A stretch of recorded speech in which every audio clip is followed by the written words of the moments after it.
اعوذ باللہ من الشیطان الرجیم بسم اللہ الرحمن الرحیم اللہم صلی علی محمد وآل محمد۔ شروع رب ذوالجلال کے بابرکت نام کے ساتھ جو دلوں کے راز خوب جانتا ہے۔ السلام علیکم۔ وہب ابن منبع کہتے ہیں کہ ایک بادشاہ نے کسی جگہ جانے کا ارادہ کیا تو پہننے کے لیے بہترین لباس منگوایا، سواری کے لیے بہترین گھوڑا منگوایا، اس پر سوار ہو کر بڑی شان و شوکت اور متکبرانہ انداز سے نکلا کہ اس کے نزدیک کسی آدمی کی کوئی اہمیت نہ تھی۔ اسی دوران اس کے پاس ایک بدحال اور گندے کپڑوں والا شخص آیا اور اسے سلام کیا، لیکن بادشاہ نے اپنے غرور و تکبر کی وجہ سے اس کے سلام کا کوئی جواب نہ دیا۔ اس شخص نے اس کے گھوڑے کی لگام پکڑی۔ بادشاہ نے کہا کہ لگام پکڑ کر تو نے بہت بڑی غلطی کی ہے۔ تو اس نے کہا کہ میں تیرے پاس ایک ضرورت سے آیا ہوں۔ بادشاہ نے کہا کہ میرے اترنے کا انتظار کر۔ اس نے کہا نہیں، اس وقت کام ہے۔ یہ کہہ کر اس نے لگام کو زور سے جھٹکا دیا۔ بادشاہ نے کہا کہ ٹھیک ہے، اپنی ضرورت بیان کر۔ اس شخص نے کہا کہ ایک راز کی بات ہے۔ بادشاہ نے اپنا چہرہ اس کے قریب کیا۔ اس نے کان میں سرگوشی کی، میں ملک الموت ہوں۔ یہ سن کر بادشاہ کا رنگ متغیر ہو گیا اور زبان لڑکھڑا گئی۔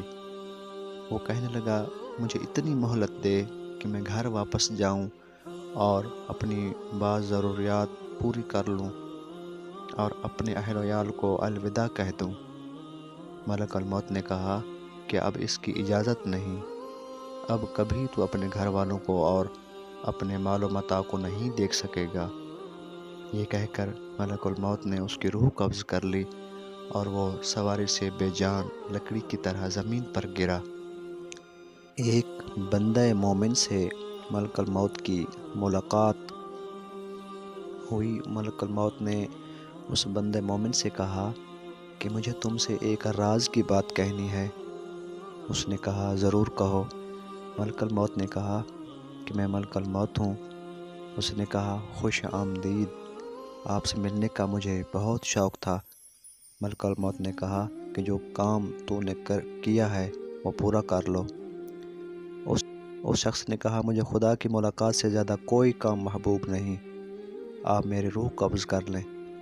ملک الموت نے کہا تم کس حالت میں مرنا پسند کرو گے؟ تو اس شخص نے کہا تمہیں اس کا اختیار ہے۔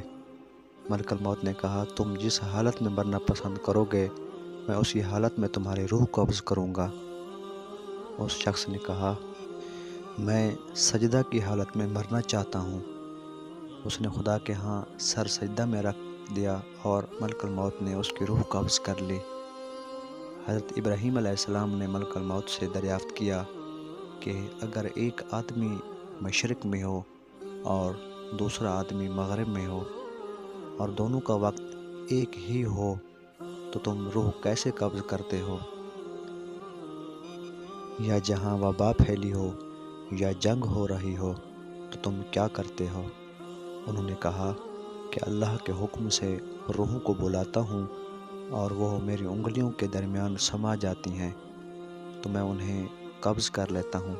ایک روایت یہ بھی ہے کہ پوری زمین ملک الموت کے لیے ایک پلیٹ کی طرح ہے، وہ جسے چاہتا ہے اس میں سے لے لیتا ہے۔